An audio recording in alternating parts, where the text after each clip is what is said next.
Watching news at Prime. Let's bring you this now as thousands of matriculants await their results with the hope of furthering their studies at institutions of higher learning. The Council on Higher Education is urging parents and prospective students to be vigilant when it comes to bogus institutions. The Council is calling on students to always verify the institutions before applying. Let's get more detail now, and we're joined by Dr Sanele Nene, who is the acting CEO for the Council on Higher Education. Dr. Nene, good evening to you. Thank you for your time tonight. Let's start with your role as the Council on Higher Education. What role do you play, particularly as it regards the regulation of the higher education and training space? Good evening, Butoli. Good evening to your viewers. The Council on Higher Education's mandate is really about the accreditation of the programs and qualifications that the institutions offer. In other words, what we are mandated to do is to ensure that what institutions that are properly registered with the Department of Higher Education and Training offer is what meets the standards expected of the institutions. And that means what is set out in the law, in the National Qualifications Framework, in the Higher Education Qualifications Framework, sub-framework, are things that the institutions is able to provide. In a different way of putting it, we ensure that the institutions that are properly registered do not offer education that is inferior by ensuring that the resources that the institution has are appropriate, that the curriculum design is appropriate for what needs to be done at the level that the program needs to be pitched at. So no higher education institution in the country can offer any program that is not accredited by us.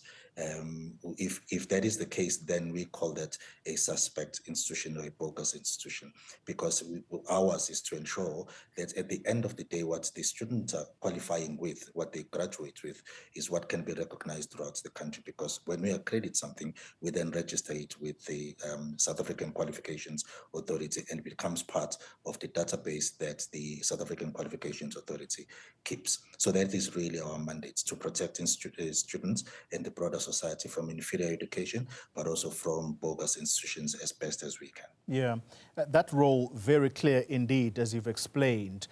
And so what can you tell us tonight about the prevalence of bogus institutions of higher learning? Because at the start of the year, every student has hopes that they are going to study further, and only for some to cry at the end of it all, because they've lost not just the opportunity to study further, but they've lost money as well. Unfortunately, it's still quite a prevalent problem that we have in our society. We have taken steps together with our partners in the higher education space, particularly in the broader PSAT community. That is the South African Qualifications Authority, UMALUS, which is our sister quality council at a different level, and the QCTO, also a sister quality council at another level, as well as the Department of Higher Education and Training. We are taking steps to have campaigns, information campaigns, throughout the country, where we try and inform as best as we can society, and particularly students, on what to look for to identify bogus institutions from authentic legal institutions.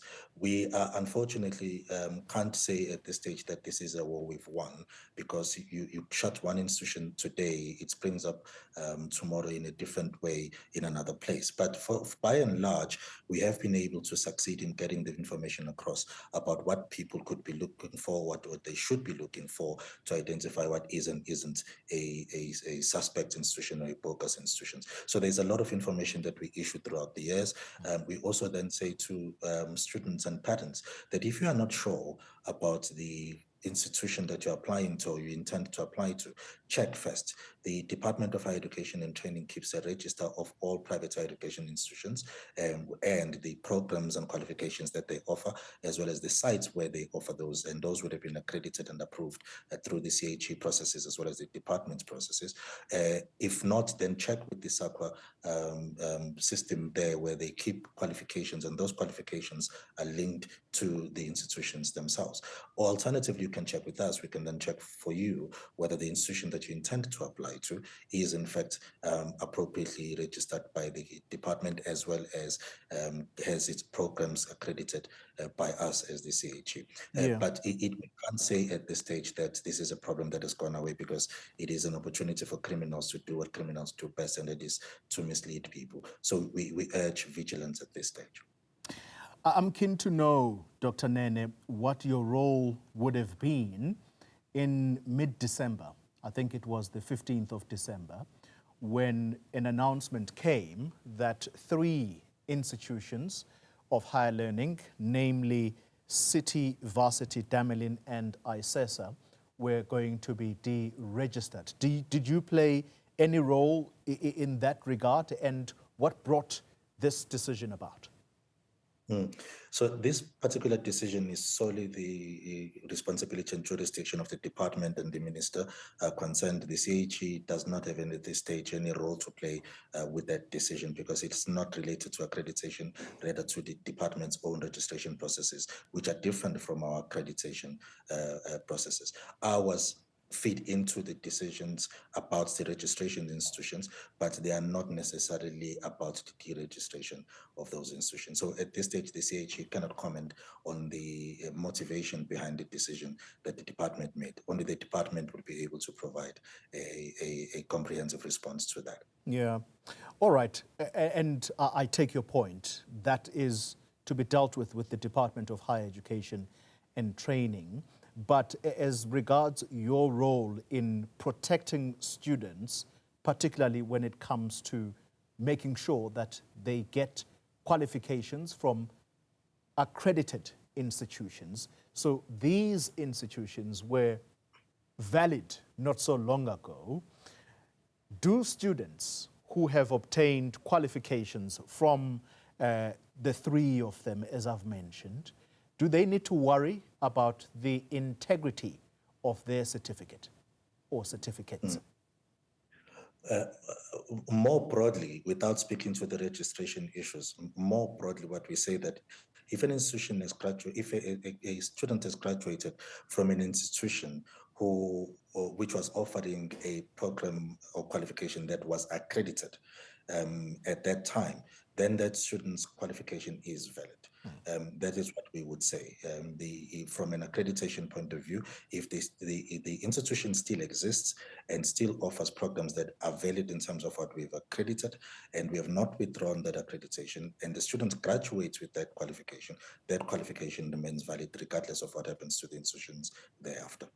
All right. Finally then, do the people that run bogus higher education and learning institutions, do we know whether any ever get arrested?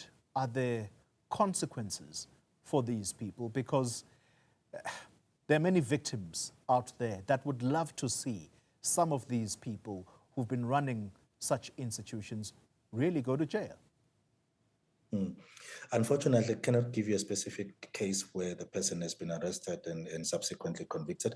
But in terms of the processes that we do undertake, complaints are reported to the South African Police for further investigations. I cannot speak to the actual statistics of what really happens and how many of them have been convicted and are serving time. But these are things that we, as the higher education sector, take very, very seriously, together with our partners in the department, SAQA, as well as their sister quality councils, as well as the higher education system as a whole. We do take these things seriously. We report them and we leave those things to the police to investigate. But we cannot at this stage say anything further. We would have to do a deep dive in terms of our research, in terms of how many of those reported cases have been completed and how many convictions have then been achieved. Acting CEO for the Council on Higher Education, Dr. Sanele Nene, thank you very much for your time tonight.